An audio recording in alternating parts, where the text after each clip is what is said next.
Welcome to the presentation on conducting a Technical Learning Lab webinar. My name is Emily Hirata, and I currently serve as the Program's Network Technical Assistant at ADRA International. This presentation will be less on what to do a webinar on and more on how to actually make it happen. If you have any questions, there will be a contact email at the end for where you can send those. So a brief overview of this presentation includes how to incorporate your content into the webinar, how to put together and structure your slides, details on text and visuals, recommendations for timing, including proper scheduling and recommended webinar length, and lastly, a few pointers on rehearsing. So to jump right in, let's begin with content.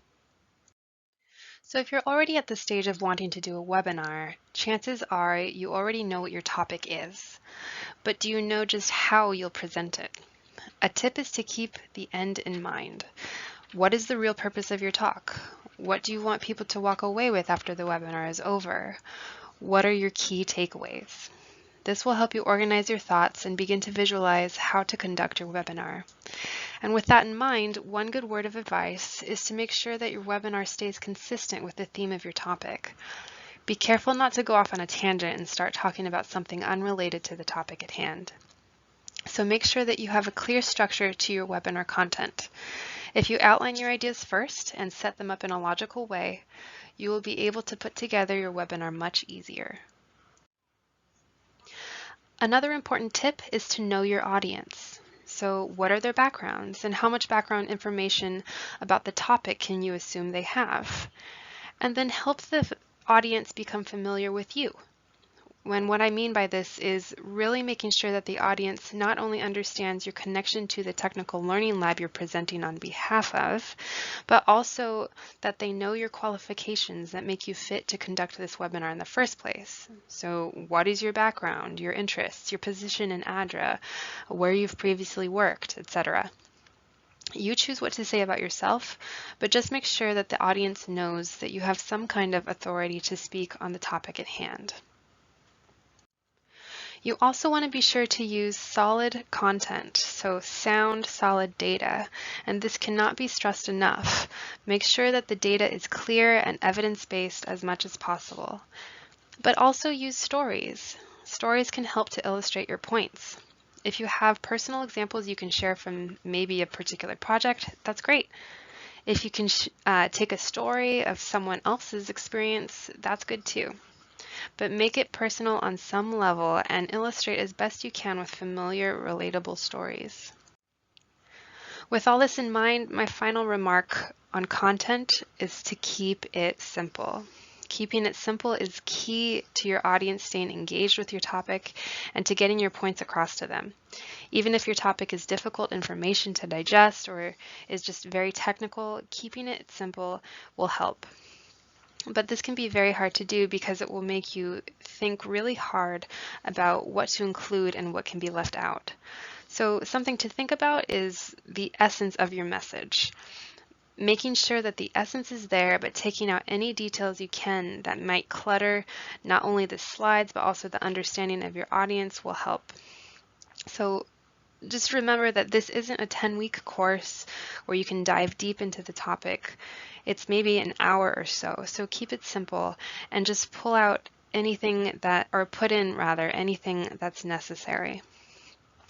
And just keep in mind that webinars are fairly short and you won't be able to present everything about a topic, and that's okay.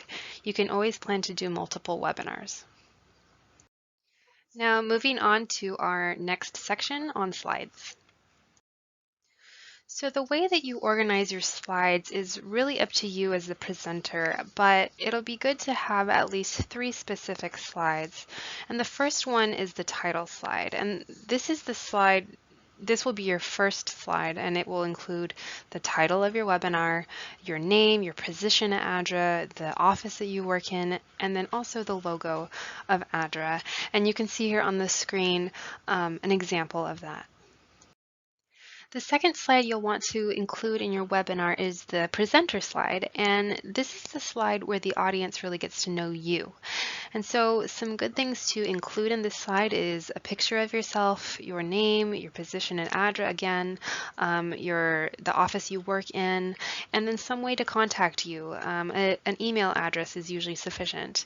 And then lastly, a few words on any special qualifications you might have or any particular interests related to the webinar topic at hand. And again, you can see an example here up on the screen of that kind of slide. The third slide that you'll want to have in your webinar is the outline slide. And this is what really tells the audience what will be covered during your webinar. You don't need to spend a whole lot of time on this particular slide during your webinar, but it's a good idea to have it so that the audience knows where you're going to start and where you're headed. The main tip to keep in mind here is keep it simple. Just main sections of your webinar are good enough. And just one quick word about using the ADRA logo.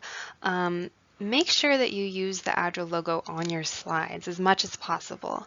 It doesn't have to be on all slides, but the more consistent, the better.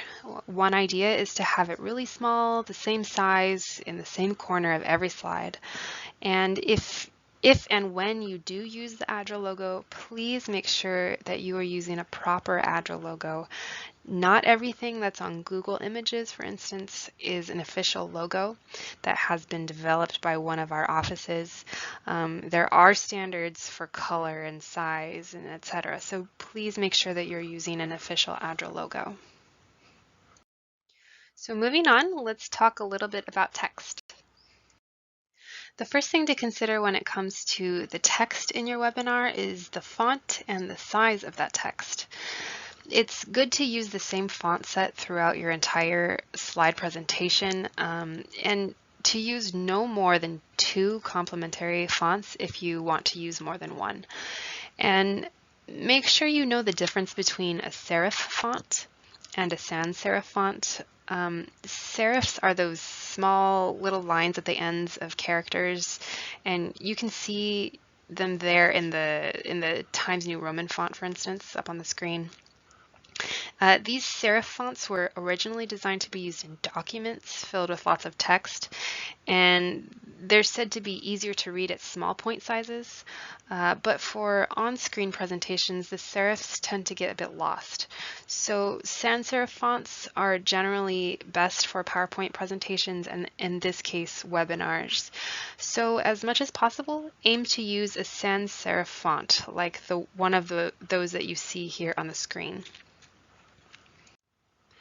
And regarding font size, if you choose too small of a font, say in order to fit a lot of text onto a slide, it will not only look overcrowded, but there's a chance your audience won't even be able to read it. So make sure your absolute minimum size is 20 point. But if you can help it, try to make your text size 24 point or larger even. So, and as you can see here, I added some sizes in the font I used for these slides just to give you an idea of what I mean. The 2 smallest ones up here are 8 point and 10 point, and they're clearly too small to really make it comfortable to read and follow along. So please use at minimum 20 point or preferably 24 or larger. This next slide is about the amount of text to be used in a slide. Remember what I said before, keep it simple. Look at these 2 images here, the cluttered image and the clean image. Which slide is better? The simpler one. Simpler is better. Now, there are always exceptions, but the general rule of thumb is the 666 rule. Is what it's called, and what that means is having no more than 6 lines in a slide with 6 words or less per line and can be read in 6 seconds or less. And it makes it easier for listeners to stay engaged with what you're saying and easier for them to follow along following this 666 rule. So if you have more text that you need to add to get your ideas across, consider just making an additional slide instead of trying to cram it in all in one. In terms of text grammar, some major things to avoid are spelling your words incorrectly and using a word in the wrong way. These sound obvious, but you might be surprised at how often these mistakes actually appear. And also try to avoid the use of acronyms and abbreviations. Not everyone knows what particular acronyms or abbreviations mean, so be sure to at least spell it out once. If you really need to use the acronyms and abbreviations in your slides, at least spell it out once, but try to avoid it completely if you can. I also want to briefly mention citation. Now, I'm not going to go too much into detail about this, especially since we're not an academic or research institution. However, credit should be given where it's due. And so for webinars, in our case, make sure that there are citations used for specific scientific findings or particular approaches being used or any quotes that you have in your slides. And if you want to fully follow citation rules, there are all kinds of resources out there for how to properly cite in particular formats. And I would encourage you to research this, but if nothing else, at least give credit in some way.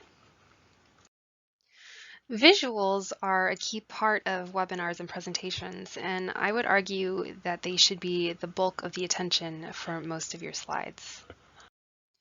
So for use of images or photographs, some key pointers are here on the screen. First, make sure you're using high quality, high resolution photographs. In the images on the slide, you can see a difference. A lot of the time when you get a small photo, either one, a personal one you've taken or that you've found on the internet, and you try to stretch it out to fit your layout, it might look like this on the right. And you want to avoid this. You want your pictures to look clear like the one on the left. And speaking of photos from the internet, please be cautious of copyright issues by giving proper citation and completely avoiding using the image if you shouldn't be using it in the first place. A good place for free stock photos that you can use is pexels.com. It's written up there on the screen under the first bullet point. Sites like this have great photos that you can oftentimes use without any attribution needed at all. So that's a great resource.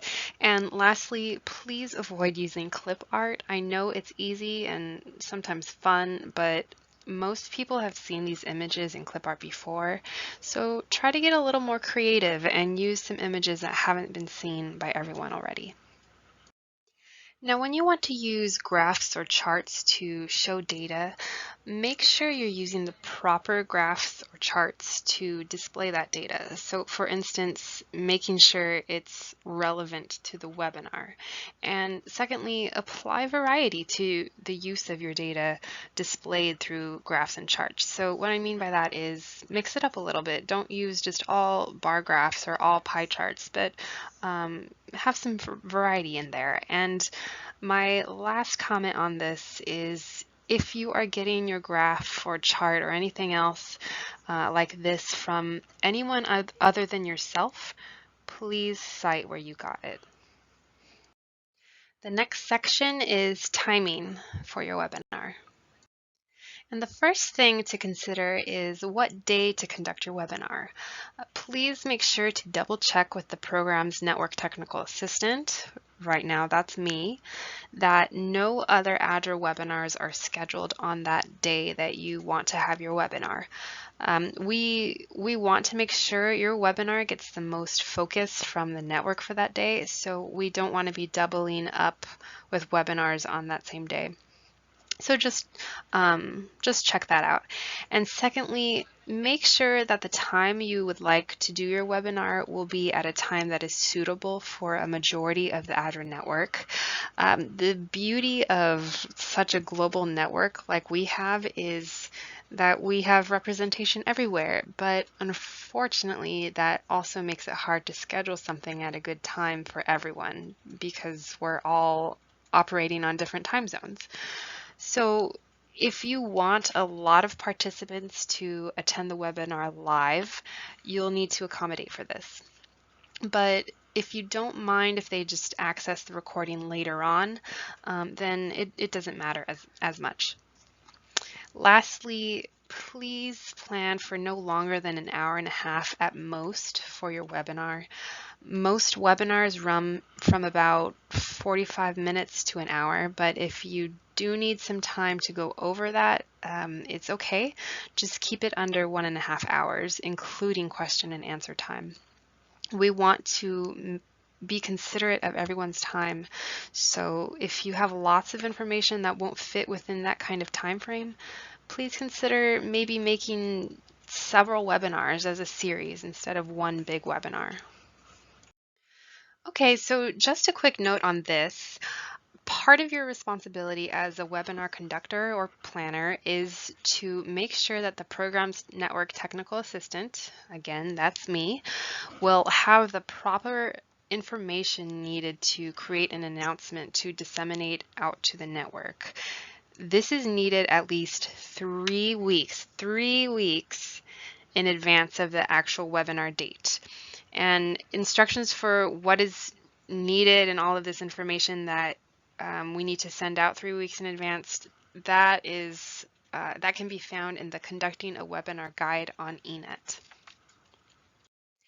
And lastly, I just want to touch a little bit on rehearsing your webinar before the actual big day.